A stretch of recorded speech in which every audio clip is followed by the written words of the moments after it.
So, I know many of you have been on the series, and you're aware that we've been working with CDOT really over the last 5 years, and on the C70 project. And during that time, we've also had the pleasure of working with CDOT and working with them on a number of programmatic special type projects. But we've been doing civil rights compliance for 20 years now, and across multiple states. So we're happy to be involved with this project, and hoping that everyone's enjoying the information getting out to all the local agencies. Okay.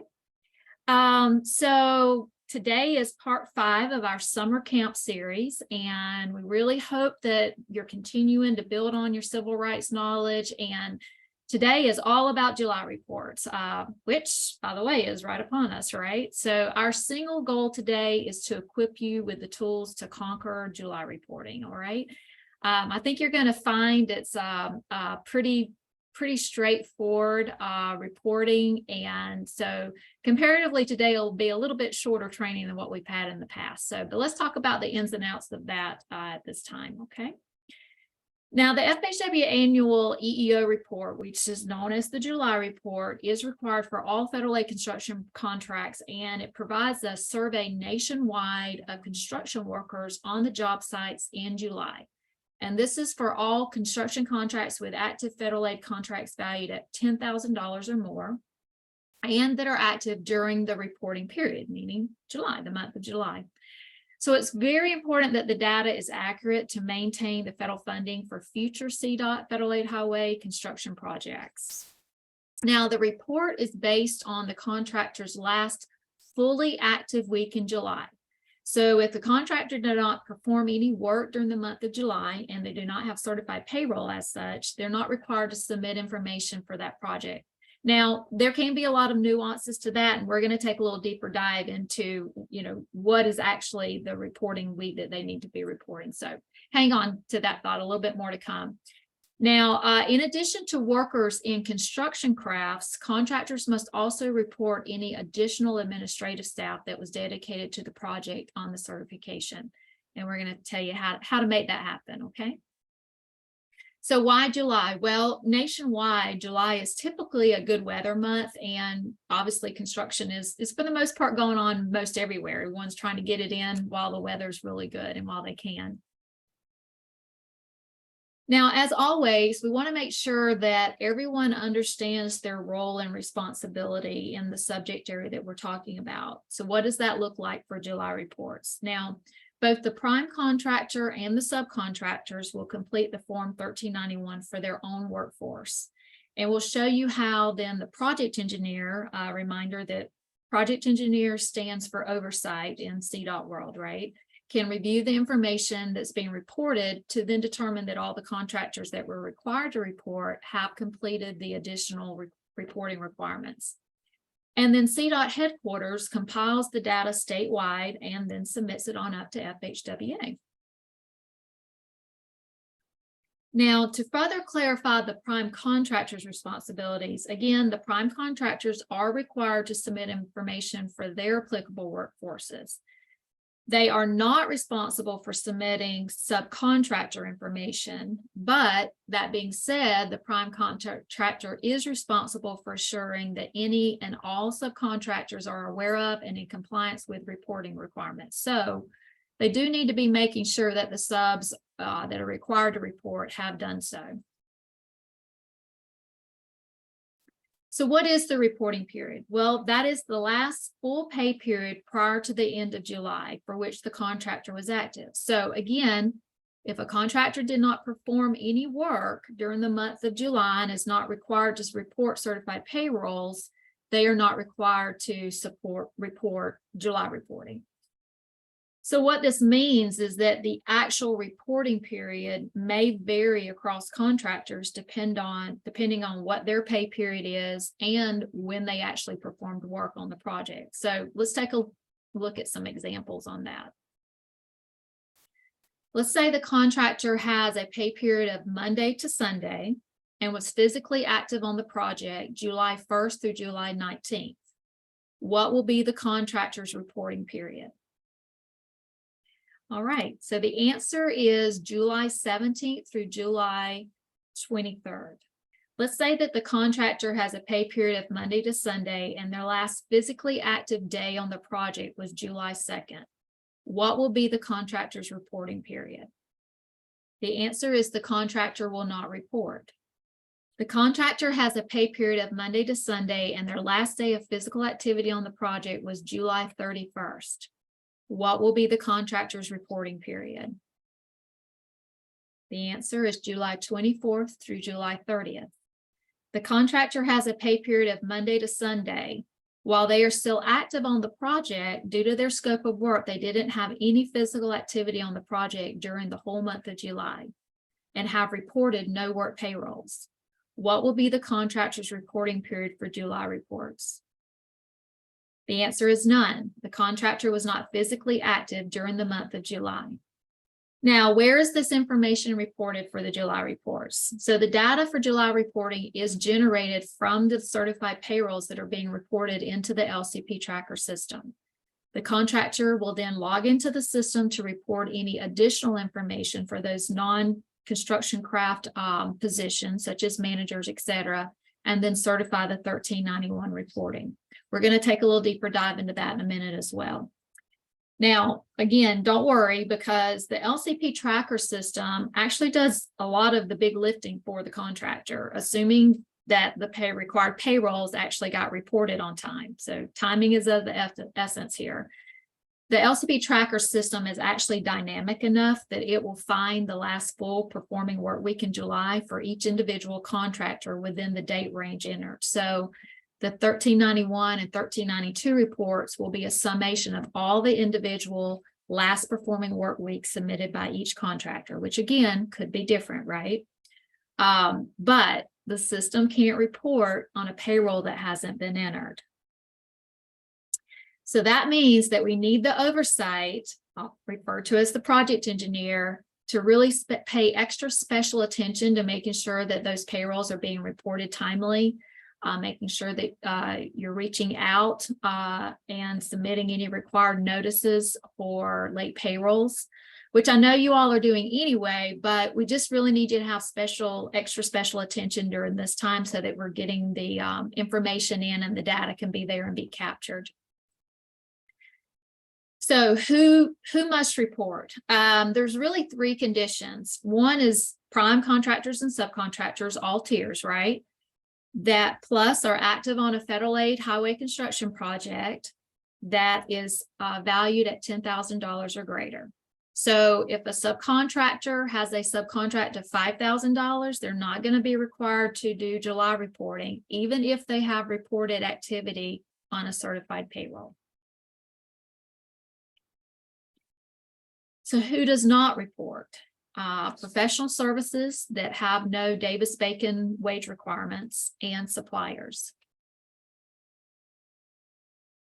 And when is the reporting due? Well, July reporting must be completed by close of business on Friday, August 18th.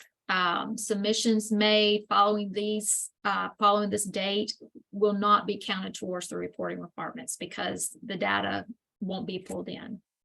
So please, please, please be helpful in gathering that information up and making sure all the reporting gets into the system. Now, let me give you an example really of like a worst case scenario timeline. So let's say a contractor has a pay period that ends on the last day of July. So it was from Tuesday, July 25th to Monday, July 31st. This then means that they must pay by August 7th.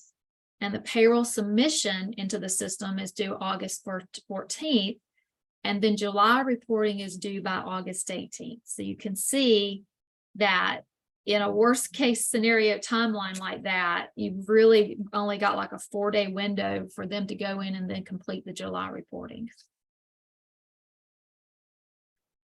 Now, the data being submitted comes from two sources. The first is the construction craft, which is shown below the red line here, and this comes from the certified payrolls. Now, above the red line, we have this additional data entry that has to happen for workers that are not reported on the certified payrolls, such as management, forepersons, clerical. And this additional data is what the contractor must log in to the LCP tracker system and enter before they can certify the July report in the system itself. So how do they do that?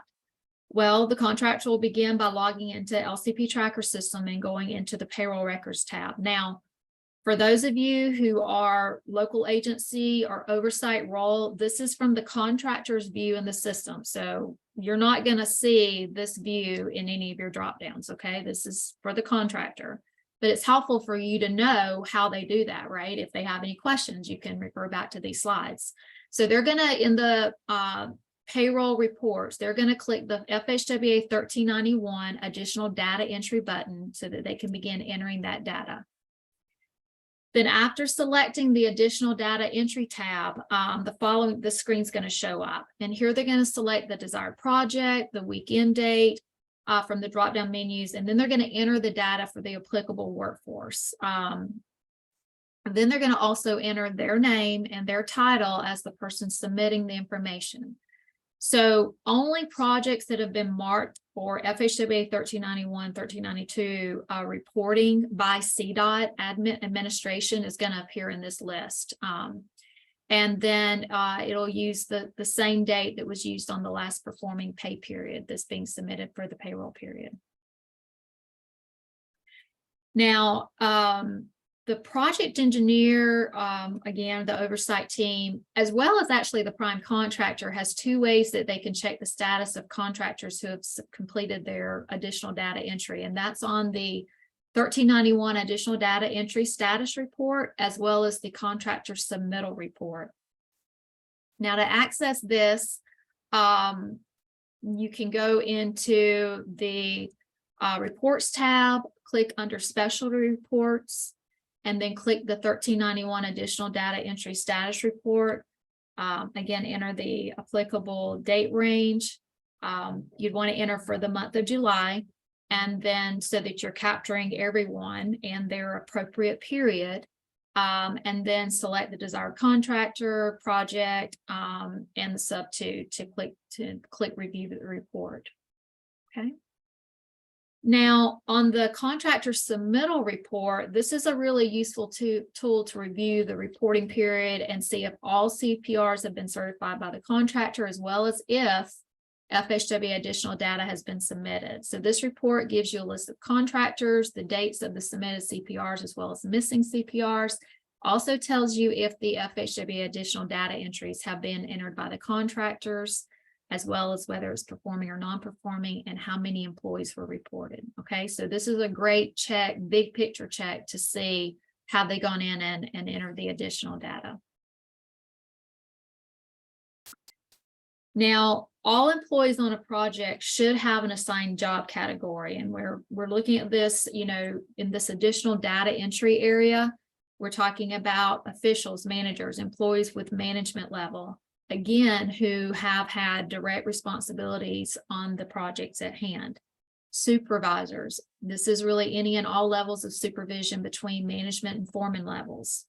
These are the people having direct work efforts associated with the project that aren't required to be reported on certified payrolls. You've also got foremen, forewomen. These are the men and women directly in charge of the laborers performing work on the project. Mechanics, who are personally assisting with equipment service and or maintenance on the project.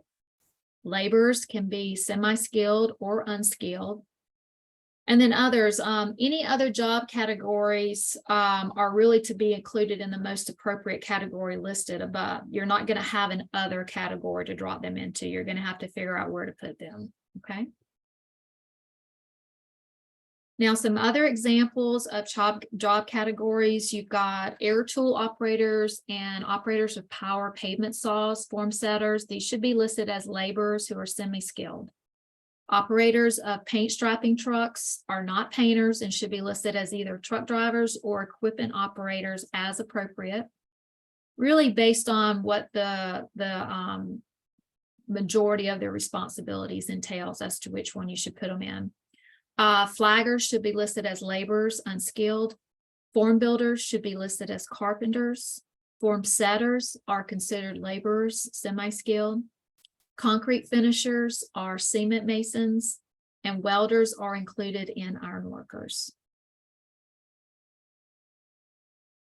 Now, for employees who work in multiple classifications, they're going to only be listed once, and that'll be in the classification in which they work the most frequently. And again, these are people who are being reported on certified payroll. So LCP Tracker is going to pull in the classification with the most hours worked by that person within the week.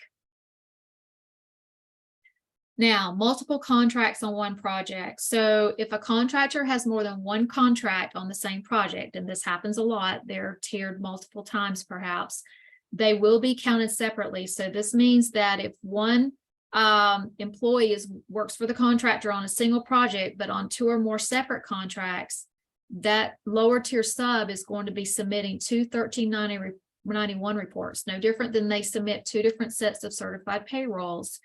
And, ultimately they're going to be reported twice in the bigger 1392 roll-up report.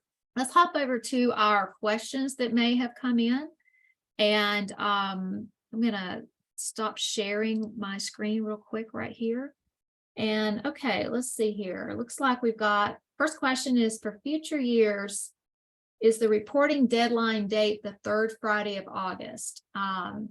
So the reporting deadline date is determined by CDOT based on the deadlines that FHWA puts on them. So obviously you got to have a chance for the payrolls to come in, which is why the reporting deadline is not August the 11th, because in that worst case scenario where someone's week ending ended on the very last day of the month, the July reporting would have been due prior to the payroll being due on the following Tuesday. So if you line that back up, so that is why it's pushed to the 18th.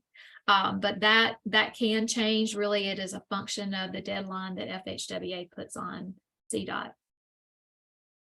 I have a document titled Construction for Contractors and Subcontractors on CDOT Federal Aid Projects that is from July 2022. Will there be any updates? Yes. Potentially so. So CDOT is going to be sending out another blast with instructions, which are kind of going to be a summarization of what our training was today. So the training today might have a few more screen prints in it from the LCP tracker system. But yes, for all the local agencies, we're going to be doing a Gmail blast with those instructions. And I know then Monica's office is going to be doing a global blast, and that will also go out through the regions. Okay, so again, we're going to be sending that out to all the local agencies through our contract platform for sure. I'm having a little trouble hearing you, but I think you said, when do I recommend pulling this? Yes. And you said maybe like August 1st. Well, I think it really depends on your project. If you don't have very many subs on your project, and so you kind of have a good idea of what everybody's reporting period was, and when maybe what's even going on in the project. I mean, if you didn't have anything, there wasn't any activity going on the project in July, or very minimal activity, and maybe it was all isolated in the first week or so, yeah, maybe you could pull it then, because again, keeping in mind that they got to have a chance to submit the payroll, right? Which is where the majority of the data pulls from. But I mean, you can definitely pull it anytime, which is then going to tell you, because definitely after July 31st, like you said, August 1st, you could pull it and get an idea of who all you're needing the information from. You can certainly start then. You might have to pull it a few more times to keep getting updates. Does that help, or does that answer your question? It does. Thank you. Okay, sure. I mean, obviously on a larger project with more subs, that might be a little premature, just because you're probably going to have activity through the very end of July. For the office staff who submits the certified payroll and never physically goes on the job site, would that person be listed as clerical? Yes. Yep. Because you're putting forth efforts toward that specific project.